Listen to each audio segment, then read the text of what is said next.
Hello and welcome to the Management Podcast series from LeDoux Consulting. This is a place where we discuss challenges facing the senior living industry. Our goal is to offer insight from an expert's point of view on various ways you, as a senior living executive, can address those challenges. So grab a cup of coffee and listen in as we tackle the issues.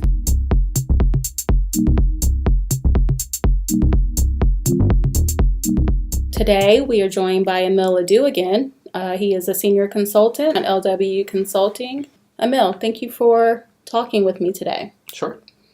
So last time you were here, you gave us a quick rundown of your experience, what you do for LeDoux Consulting, a little bit about your background. But for those who did not catch the first podcast in our series, can you tell me a little bit about yourself? Sure. With LeDoux Consulting, I oversee the management division. The management division is responsible for supplying interim and permanent placements for senior living executives throughout the senior living continuum.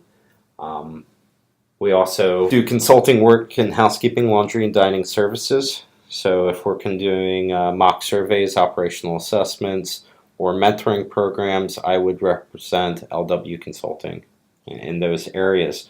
My past experience prior to coming to LeDoux, I spent 10 years with a contracted service company that provided housekeeping, laundry, and dining services to nursing homes. I was responsible for the Maryland and South Central Pennsylvania area and oversaw over 80 different facilities during that time period.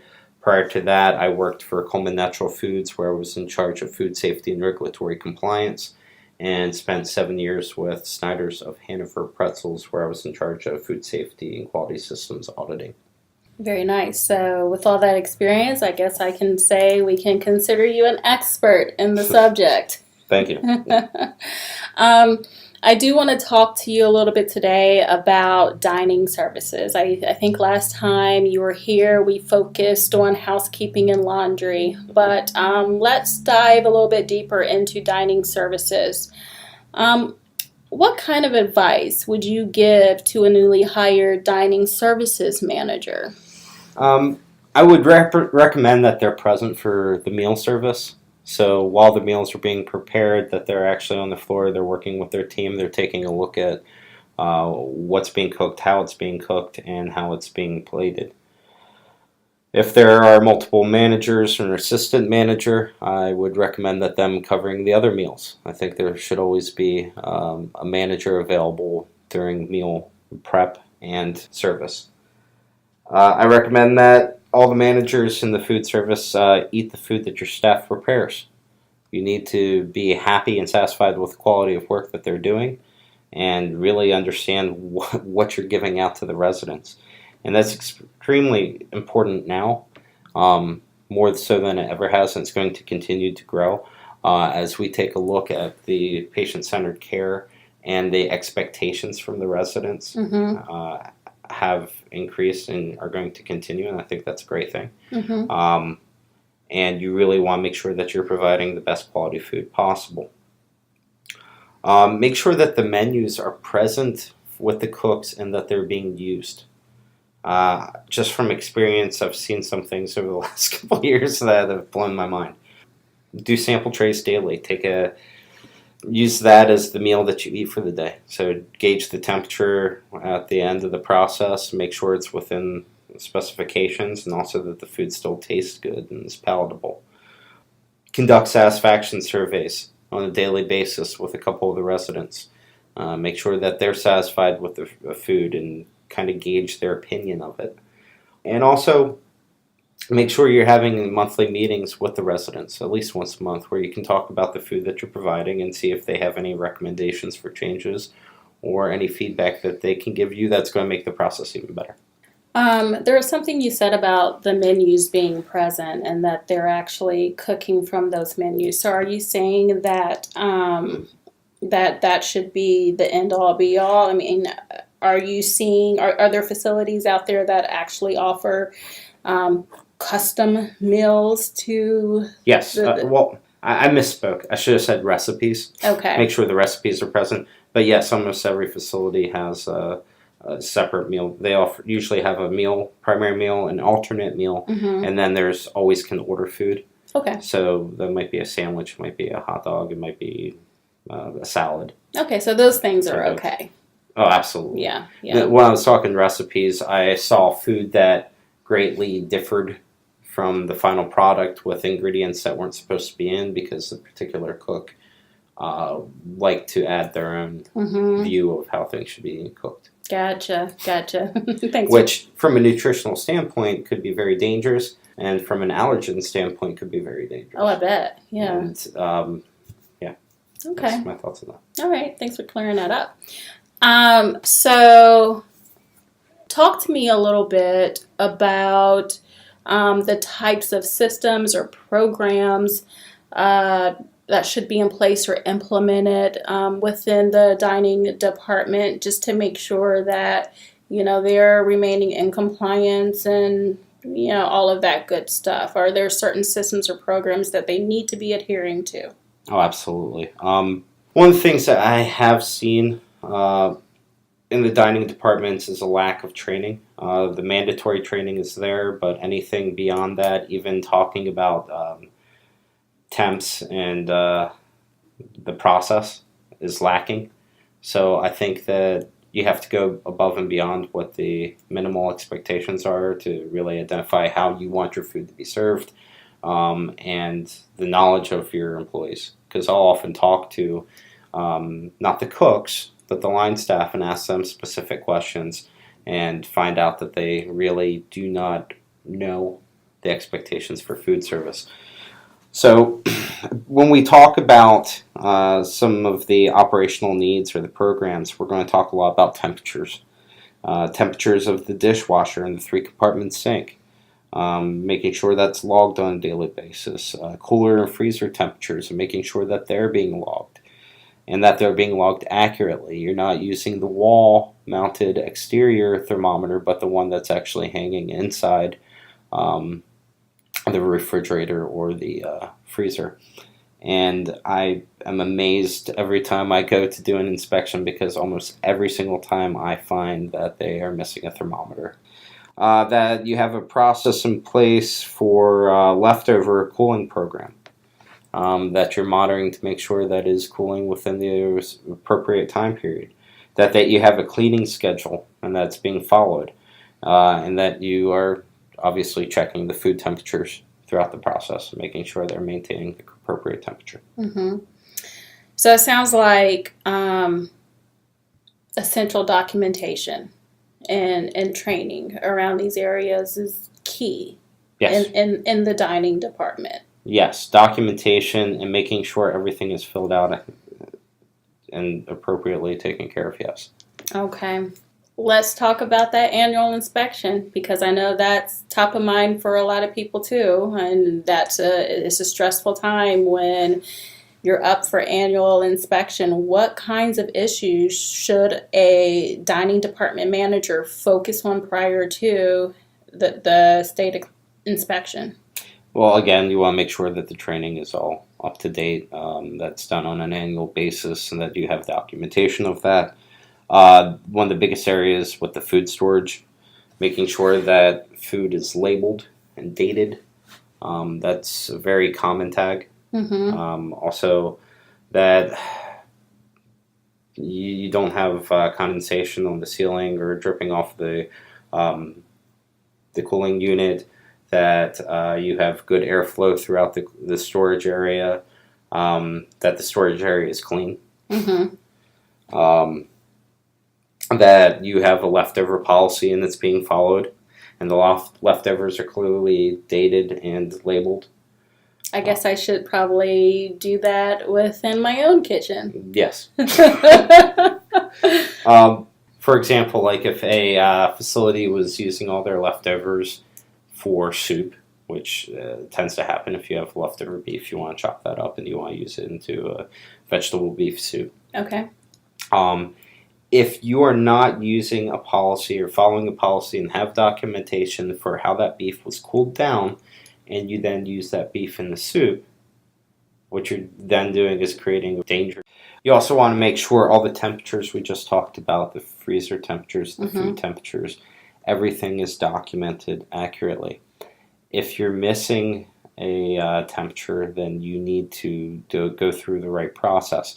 If I see that a refrigerator temperature thermometer is no longer working, or if I see that a temperature is missing for this a selected time period, then I would go in and check the temperature of the food and make sure that it's still within the specification. Then I can say, you know what, we've shown that's been running at the right spot, and that our corrective action, it was that this employee was counseled on the proper way to do it. So you don't go back and fill in information, obviously, but you want to make sure that all your documentation is kept up on a daily basis. And when you go through and do your inspections every day, which you should be doing every shift, you should identify anything that's missing, even with the sanitizer, with the temperatures and everything. They're going to be looking at the cleanliness of the floors, of the tables, of the equipment that you use.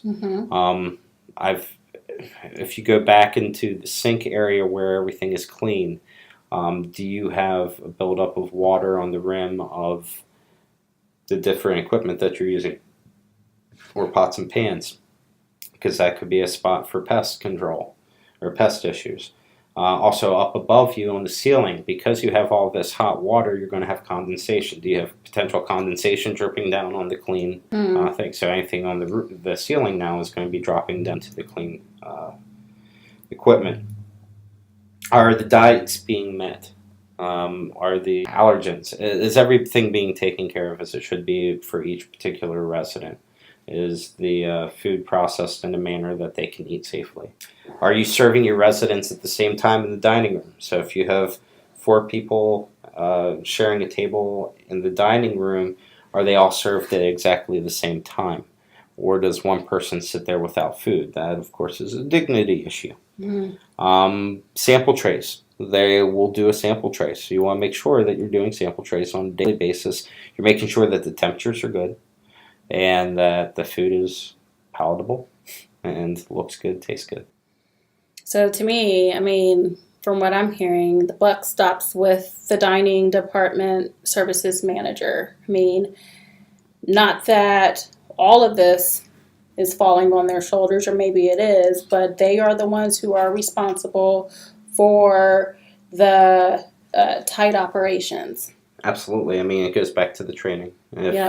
If you have the proper training in place and you are going back and doing inspections, you're present for the meals, like we mentioned earlier, you're trying the food, you're visually inspecting to make sure that everything is clean and taken care of on a daily basis, then you should be fairly safe. Yeah.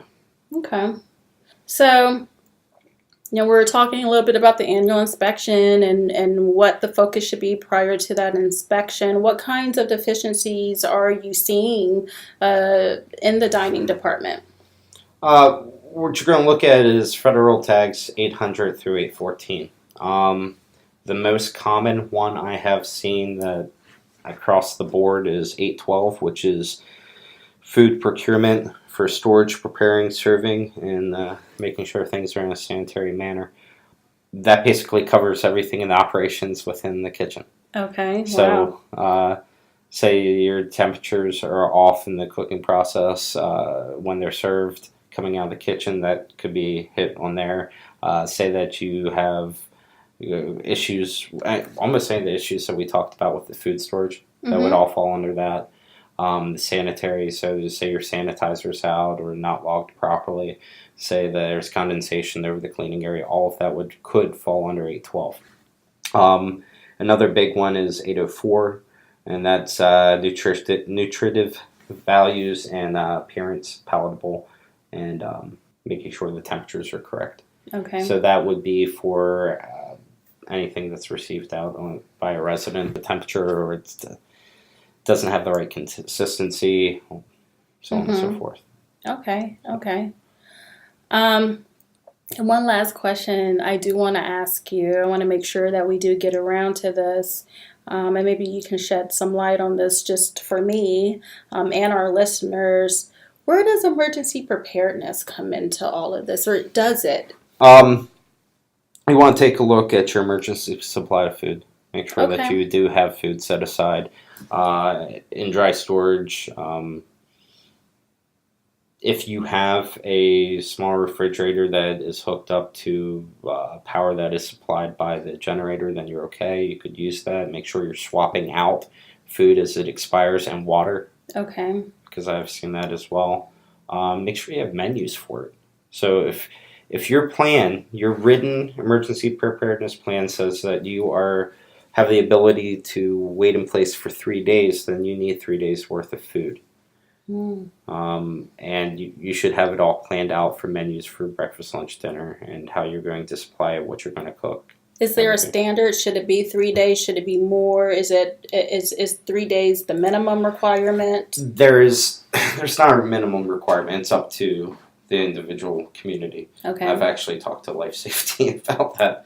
No, it comes down to whatever they want in their program. Okay. And some of them might say if an issue happens, they try to evacuate immediately, which is not realistic. But they can make it whatever they want. If they say they want to have a week wait in place, then they have to have a week's worth of food. Okay. And that's really problematic when you start talking about all of the storage space and everything else. That, and I guess also a week's worth of food. You have to think about the expiration dates and all of that. So, yeah. Yeah. Okay. It's rather problematic. But you want to make sure that you have a written policy and that you're following it, and that you also know what is powered by the generator. So are the freezers and coolers powered by the generator? If so, that's great. What cooking equipment is powered by the generator? So what can we cook in the type of emergency? About 4 or 5 years ago, there was major ice storms down in Baltimore, and it knocked out the power lines for one of the facilities. So they were able to continue cooking and making stuff in the kitchen, but they couldn't use the elevators. So they actually had a system that went into place anytime this happened. It's an older facility, that they would have a service line going up the stairwell, and they would pass the food up one person to another all the way up. So, oh, wow. That's creative. you have to have a plan in place. That's what it comes down to. All right. Hey, Emile, this is really great information. I am so glad that you were able to come back and join us again today to talk about the Dining Services Department. I mean, this is really good information that facilities need to be aware of. So thank you again for joining us. You are a senior consultant here with LW Consulting. I know there's services that we can offer to clients in this area. Do you want to close with sharing a little bit about that? Absolutely. We do mock surveys. We do operational assessments. We can take a look at your program and see how you compare with the rest of the industry. If you're having cost issues and you want a cost analysis done, where we come in and take a look at your processes, your staffing, and your food supply, everything else, and see if you're operating appropriately, we can do that. We can do mentoring programs. We would love to give anyone a hand. So thanks again, Emile. Thank you. You have been listening to the Management Podcast series from LW Consulting. We are so glad you tuned in. For podcasts in this series or to learn more about the services we offer, visit us online at www.lw-consult.com.